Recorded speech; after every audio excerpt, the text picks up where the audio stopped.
इस वक्त बहुत ज़्यादा वर्स्ट पोजीशन है। डिवैल्यूएशन हमारी बहुत हो गई है, रॉ मटेरियल हमारे बहुत महंगे हो गए और अनसर्टेनिटी बहुत ज़्यादा है। बायर्स के अंदर अनसर्टेनिटी बहुत ज़्यादा है, जिसकी वजह से बिल्डर्स और डेवलपर्स के लिए बहुत मुश्किल हो गया वो प्रोजेक्ट कंप्लीट करें। यूटिलिटीज़ की वजह से सीमेंट ने 600 रुपये बढ़ा दिया पर टन, जो कि नाकाबिले बर्दाश्त है। ऑलरेडी जो सीमेंट हम 12,000 रुपये पर टन, 12,500 रुपये पर टन जनवरी में ले रहे थे, आज ऑलरेडी इसकी प्राइस 18,000 रुपये पर टन है, 900 रुपये बोरी है। और अगर वो बोलते हैं कि आज हम 30 रुपीज़ बैग और बढ़ा देंगे, इतना मुश्किल होता है हमारे लिए काम करना। आज अगर डॉलर डीवैल्यू हो रहा था तो सीमेंट की प्राइस बढ़ रही थी डिवैल्यूएशन के हिसाब से। आज अगर डॉलर रीवैल्यू हो रहा है और डॉलर डीवैल्यू हो रहा है, पाकिस्तानी रुपीस रीवैल्यू हो रहा है, फिर भी सीमेंट कॉर्पोरेशन ने प्राइस बढ़ा दी 600 रुपये। हमने इनसे पूछा किस चीज़ के लिए आपने प्राइस बढ़ाई, तो बोला बिजली का रेट बढ़ गया। बिजली का रेट बढ़ गया लेकिन आपका रॉ मटेरियल तो सस्ता हो गया। ये कंज्यूमिंग इंडस्ट्री है, यहाँ पॉपुलेशन बहुत बड़ी पॉपुलेशन है जिसको रहने के लिए मकान चाहिए, बहुत बड़ी शॉर्टेज है मकानों की। अस्सलामु अलैकुम, मैं हूँ फातिमा अख्तर। इस वक्त मैं मौजूद हूँ आबाद में।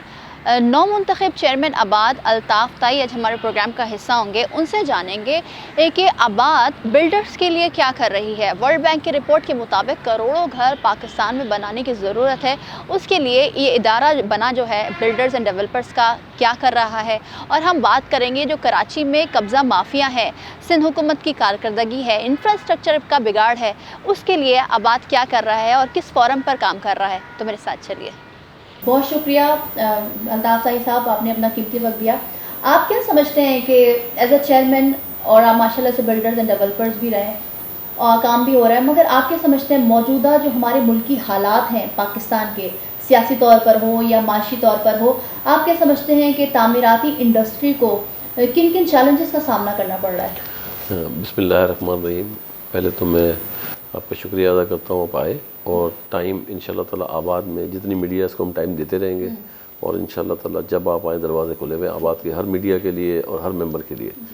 देखें अभी जो पोजीशन है ना मुल्क की, ये पोजीशन मैं देख रहा हूँ पिछले काफ़ी सालों से, लेकिन इस वक्त बहुत ज़्यादा वर्स्ट पोजीशन है क्योंकि डिवैल्यूएशन हमारी बहुत हो गई है, रॉ मटेरियल हमारे बहुत महंगे हो गए और अनसर्टेनिटी बहुत ज़्यादा है। बायर्स के अंदर अनसर्टेनिटी बहुत ज़्यादा है, डेवलपर्स के अंदर अनसर्टेनिटी बहुत ज़्यादा है, जस्ट बिकॉज के डेवलपर्स चाहता है कि मैं जल्द से जल्द अपनी चीज़ डिलीवर करूं और है ना अच्छे तरीके से डिलीवर करूं। लेकिन जो रॉ मटेरियल इतना महंगा हो गया है, एक तो हमारे को डबल मार लग गई है, हमारा रुपीज़ डिवैल्यूएशन हो गया है और इंटरनेशनल कमोडिटीज़ में प्राइस बहुत बढ़ गई हैं, जिसकी वजह से बिल्डर्स और डेवलपर्स के लिए बहुत मुश्किल हो गया वो हम प्रोजेक्ट कंप्लीट करें। इसी तरीके से गवर्नमेंट से मैं एक ही आपके तरफ से अपील करूँगा कि देखें जब कोई भी इंडस्ट्री को प्रॉब्लम होता है तो गवर्नमेंट इंटरवेन करती है। इंटरवेन करने के बाद गवर्नमेंट कोई सब्सिडी देती है, कोई इंसेंटिव देती है उस इंडस्ट्रीज़ को कि ये इंडस्ट्रीज़ ग्रो करे, आगे बढ़े। क्योंकि ये जो इंडस्ट्री है ना, ये कोई इंडस्ट्री मैन्युफैक्चरिंग इदारा नहीं है। देखिए कोई भी इंडस्ट्री मैं लगाता हूँ, मैं इंडस्ट्रियलिस्ट भी हूँ, तो वहाँ पे क्या होता है, जैसे एक 100 मिलियन की इंडस्ट्री है तो 80% इसकी फिक्स एसेट्स है और मशीनरी में होता है, 20% से वो सर्कुलेट करके काम करते हैं और जॉब प्रोवाइड करते हैं और चीज़ करते हैं, टैक्स भरते हैं। यहाँ पर ये इंडस्ट्रीज़ का एडवांटेज ये है कि 100% ये इकोनॉमी में इनपुट करती है और फिर इससे रिलेटेड 70 इंडस्ट्रीज़ चलती है। 70 इंडस्ट्रीज़ के बाद जब ये डिलीवर करते हैं तो उस वक्त गवर्नमेंट को 50, 100, 200, 500, 50,000 कस्टमर देके जाते हैं जो प्रॉपर्टी टैक्स भरते हैं, जो वाटर टैक्स भरते हैं, जो मेंटेनेंस टैक्स भरते हैं, जो कंज्यूमिंग करते हैं हर चीज़।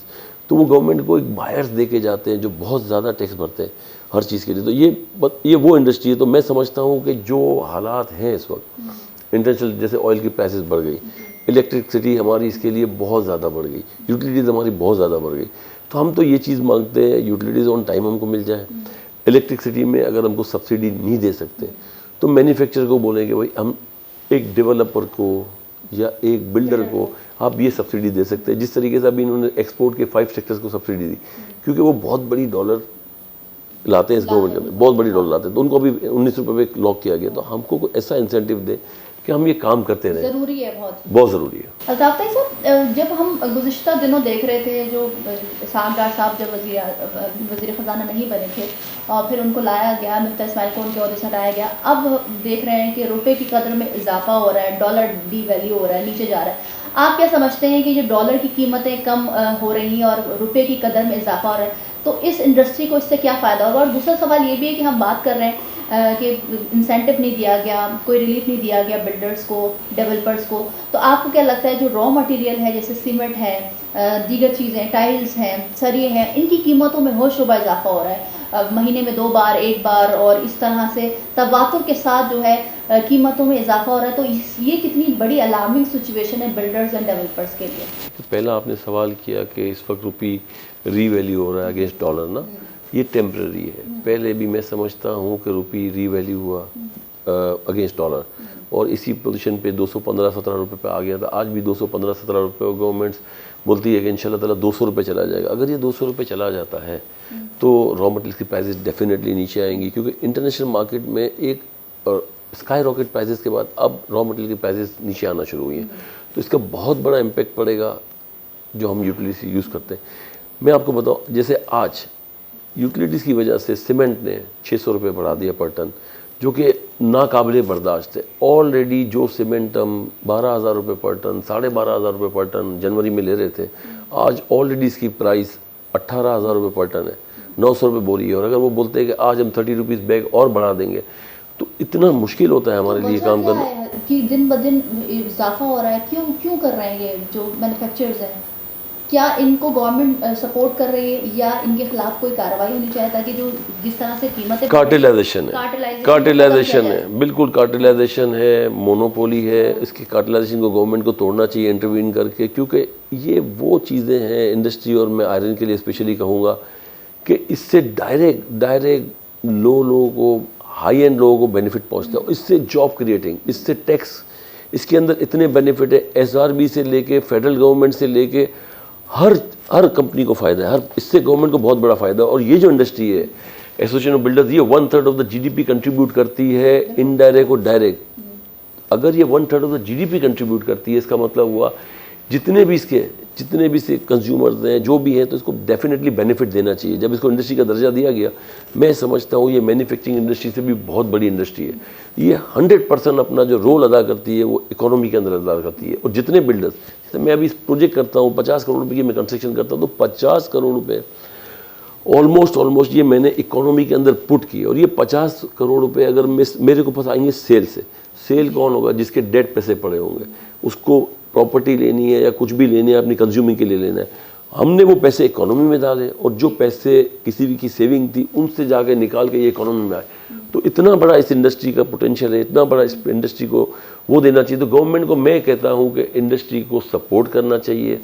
ये जो डेली प्राइजेस बढ़ जाती हैं, कि आज बिजली की प्राइस बढ़ गई, आज गैस की प्राइस बढ़ गई, आज मॉरेटोरियम लगा हुआ है गैस के ऊपर। जो डॉलर की कीमत बढ़ रही है, इससे कोई फायदा नहीं होगा क्योंकि ये वक्ती तौर पर है, मगर दूसरी जो चीज़ें जैसे अभी तो बिल्कुल चीज़ें हैं जो इस्तेमाल होती है इस इंडस्ट्री में, उसकी प्राइसेस हाई हो रही है, तो इससे कोई फ़ायदा नहीं होगा डॉलर की कीमत नीचे आने से। नहीं, डॉलर की कीमत नीचे आई है तो डेफिनेटली फ़ायदा हुआ है, लेकिन हमको लग रहा है टेम्प्रेरी है। अगर ये 200 रुपये आ जाता है डॉलर, तो डेफिनेटली रॉ मटेरियल नीचे पड़ेगा। लेकिन मैं आपको बताऊँ, कार्टेलाइजेशन इस चीज़ को मानती ही नहीं है ना। आज अगर डॉलर डीवैल्यू हो रहा था तो सीमेंट की प्राइस बढ़ रही थी डिवैल्यूएशन के हिसाब से। आज अगर डॉलर रीवैल्यू हो रहा है और डॉलर डीवैल्यू हो रहा है, पाकिस्तानी रुपीज़ रीवैल्यू हो रहा है, फिर भी सीमेंट कार्टेलाइजेशन ने प्राइस बढ़ा दी 600 रुपये।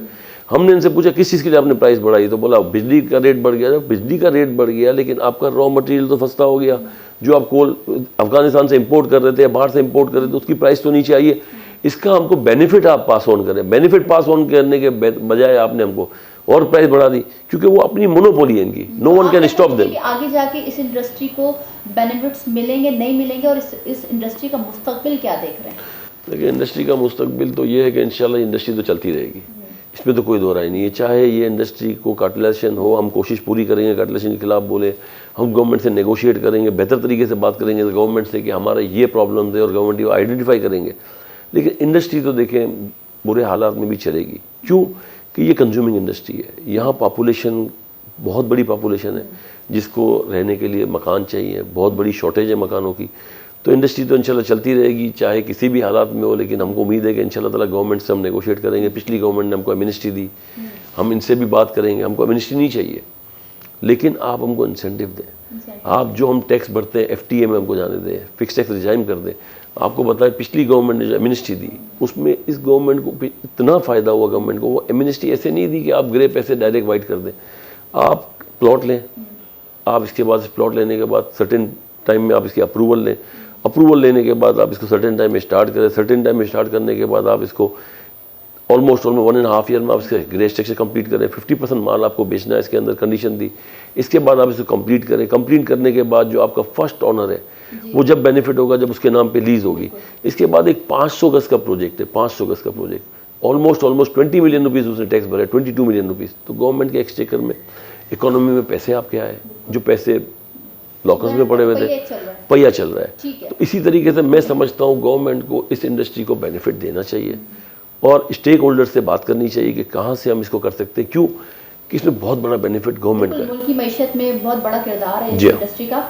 आगे बढ़ते हैं। जिस तरह हमने गुज़िश्ता दिनों कराची के हालात देखे हैं, कराची के बहुत सारे बिल्डर्स, नामी गिरामी बिल्डर्स, डेवलपर्स शहर को छोड़ के जा रहे हैं। साबिक चेयरमैन से भी हमने ये सवाल किया। अब आप क्योंकि आप में पोटेंशियल दिख रही है, आप गवर्नमेंट से बात करने की बात कर रहे हैं और इस इंडस्ट्री को आगे बढ़ाने की बात करें, तो आप क्या समझते हैं जो कराची के बिल्डर्स जा रहे हैं इस्लामाबाद, लाहौर या पाकिस्तान के दीगर शहरों में, उनको कैसे रोका जाए? कराची एक बहुत बड़ा शहर है, पाकिस्तान का सबसे बड़ा शहर है, दुनिया का 7वां बड़ा शहर है।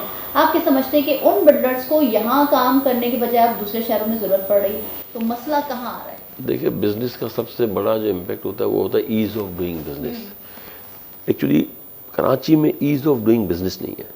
इस्लामाबाद में चले जाएं, आप लाहौर में चले जाएं, वहाँ ईज़ ऑफ डूइंग बिजनेस है। बहुत बुरी हालत है इंफ्रास्ट्रक्चर की, फिर भी इंफ्रास्ट्रक्चर की हालत बुरी है, फिर भी यहाँ के डेवलपर्स या बिल्डर्स हैं यहाँ पे काम करना चाहते हैं और काम कर रहे हैं।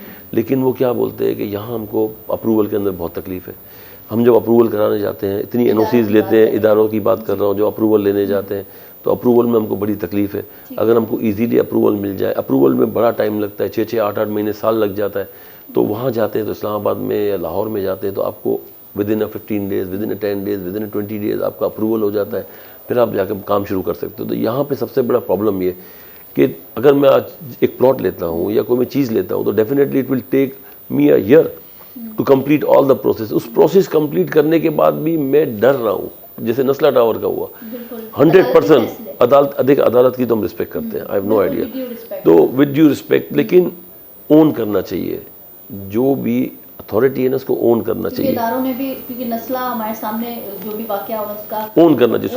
सोसाइटी ने अगर ओन करना था ये, क्योंकि सोसाइटी इज अथॉरिटी ना, हम तो अथॉरिटी नहीं, हम तो अथॉरिटी के पास जाते हैं, जो रिक्वायरमेंट है as per legislation of government of Pakistan, जो पार्लियामेंट से पास हुआ है, हम उसी के थ्रू काम कर सकते हैं। इसके बगैर तो हम काम नहीं कर सकते, क्योंकि इदारे हमको बोलते हैं you have to provide this thing, आपको सर्टेन अप्रूवल लेनी पड़ेगी। कोर्ट ज़्यादा बेहतर समझती है, कोर्ट ने फैसला दिया, हमने कोर्ट्स को अपील भी की थी, हमारे वकीलों ने भी अपील की थी, लेकिन कोर्ट इज कोर्ट। मगर आप समझते नहीं कि इदारों में जैसे KDA, SBC और जो दीगर इदारे हैं जो अप्रूवल देते हैं, क्योंकि एक बिल्डर को कई इदारों से परमिशन, तकरीबन 20 से ज़ायद बिल्डिंग बनाने में या एक सोसाइटी बनाने में टाइम लगता है और उनकी अप्रूवल आती है, उसके बाद ही काम स्टार्ट होता है। क्योंकि हमारे यहाँ तो अगर हम एक ब्लॉक भी रखेंगे तो पुलिस आ जाती है। तो आपको क्या समझते हैं कि सिंध हुकूमत को अब इदारों में मौजूद जो काली भेड़ें, उनके खिलाफ भी कार्रवाई करनी चाहिए? क्योंकि हम जिस तरह से देख रहे हैं कि बड़े बड़े ऑपरेशन हो रहे हैं, नस्ला टावर है, KMC की लीज पर जो अलादीन बना था, उसके शॉपिंग मॉल्स थे, उसको भी तोड़ दिया गया, मगर नुकसान किसका हो रहा है? बिल्डर्स का, डेवलपर्स का और आवाम का।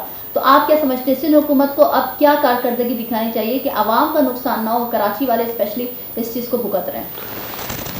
देखिए, सिंध को हम बैठेंगे, बात करेंगे, जो हमारे प्रॉब्लम्स है वो आइडेंटिफाई करेंगे और इंशाल्लाह ताला हमको उम्मीद है कि हमारे को बेटर रिस्पांस मिलेगा। क्योंकि दादी कोई भी चीज़ होती है टेबल पर नेगोशिएट करने के बाद गवर्नमेंट से हमारी जो डिमांड्स, जायज़ जेन्युइन डिमांड्स, उसके बदले बात करेंगे और इंशाल्लाह ताला मुझे उम्मीद है, आई एम वेरी होपफुल कि इंशाल्लाह ताला हमारे लिए बेहतरी होगी। अच्छा, आप क्या समझते हैं जो बिल्डर माफिया का नाम लिया जाता है और स्पेशली कराची में, पूरे कराची में हम बोलते हैं कि बिल्डर माफिया, मगर उसका कहना तो नहीं चाहिए, जाली बिल्डर कह सकते हैं, जो जाली बिल्डर्स आवाम के साथ धोखाधड़ी कर रहे हैं, फिर पोषण माफिया है, इस तरह की जो स्कीम्स लेकर आते हैं और फिर उसके बाद में कब्ज़ा कर लिया जाता है। स्कीम 33 में बड़े बड़े ज़मीनों पर कब्जे हैं, आप बेहतर जानते हैं एज अ चेयरमैन आबाद। आप क्या समझते हैं कि इन जाली बिल्डर्स के खिलाफ किस तरह की कार्रवाई होनी चाहिए? क्योंकि जब से हम कराची देख रहे हैं, कराची बड़ा शहर बना है, कराची में कब्ज़ा माफिया बिल्कुल सरगर्म है, इसके पीछे सियासी जमातें भी होती हैं, बड़े बड़े लोगों के नाम भी होते हैं। तो आप क्या किस तरह उनसे डील करेंगे, किस तरह से उनके खिलाफ कार्रवाई होनी चाहिए? पहला आपने सवाल किया बिल्डर माफिया ना, एक्चुअली कोई भी चीज़ को डिफ्रेंशिएट किया जाता है। एक हैं बिल्डर्स जो कि टैक्स पेड करते हैं, आबाद में मेंबरशिप लेते हैं, मेंबरशिप लेने के बाद ये जाके SBCA में अप्लाई करते हैं, then they can get the approval from the SBCA कि आप ये काम कर सकते हैं, आप एलिजिबल हैं।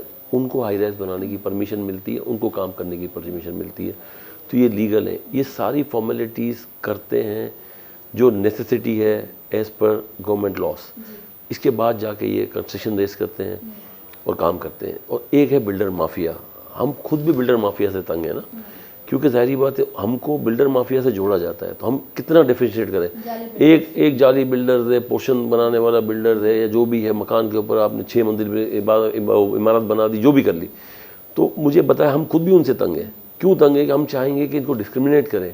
हम खुद भी सिटी गवर्नमेंट को बोलेंगे कि आप इनको डिस्क्रिमिनेट करें, इनके खिलाफ एक्शंस लें। लोगों के पैसे डूब जाते हैं, लोगों की सब चीज़ें डूब जाती हैं। जी हाँ, 100% नुकसान है। क्योंकि आप मुझे बताएं ना, 600 गज का मकान है, उस 600 गज के मकान में ना इन्होंने कोई NOC लेनी है, ना किसी से जाके पूछना है, ना कुछ करना है। 6 मंजिल की बिल्डिंग बना दी, 100 गज पे 10 मंजिल की बिल्डिंग बना दी, ना कोई परमिशन लेनी है, ना कुछ लेनी है। और इलीगल इन्होंने कंस्ट्रक्शन करके लोगों को बेच दिया, ना उसकी लीज होती है, ना सब लीज होती है, लेकिन वहाँ सब यूटिलिटीज़ वगैरह लग जाती है। हमको यूटिलिटीज़ वगैरह प्रॉब्लम होती है। तो हम खुद चाहते हैं कि इसको डिस्क्रिमिनेट करें, और डेफिनेटली कानून की बालादस्ती हो, लॉस के हिसाब से बने। जैसे अगर हमारा बिल्डर्स हैं, एक होता है कि हमको 10 मंजिल की परमिशन मिलती है, 12 मंजिल की परमिशन, 12 मंजिल बनाए, 13वीं मंजिल हम नहीं बनाते, हम एक्स्ट्रा फ्लोर नहीं डालते। इसकी वजह क्या है कि we have to face all the consequence. बाद में हमको कंप्लीशन लेना पड़ता है। कंप्लीशन में हमें अगर हम कोई चीज़ वायलेशन करते हैं तो हैवी पेनल्टीज़ बननी पड़ती है। हर चीज़ का एक पोर्शन होता है कि जैसे आप 20% आप बढ़ सकते हैं, 20% में आप ये कर सकते हैं, ये चीज़ आपकी कंपाउंडेबल है, ये चीज़ आपकी कंपाउंडेबल नहीं है। आपको बिल्डर माफिया इलीगल में तो कुछ करना ही नहीं है, ना परमिशन नहीं, ना कुछ नहीं। प्लॉट लिया आपने, लोगों को, इनोसेंट लोगों को बोला पैसे जमा करो, फरे हुए, कोई मसला नहीं। तो हम खुद चाहते हैं कि उसको डिस्क्रिमिनेट करें। दूसरा आपने कहा स्कीम 33 वगैरह में, देखिए कोई भी जब आदमी काम करता है, कोई भी इदारा काम करता है, कोई भी चीज़ काम करती है, तो you have to complete all the formalities by hook और बाय क्रुक। तो जो बायर है उनको पूरा काम करना चाहिए। कराची जो फैला है, इसके बाद अभी और फैलेगा just because of the population.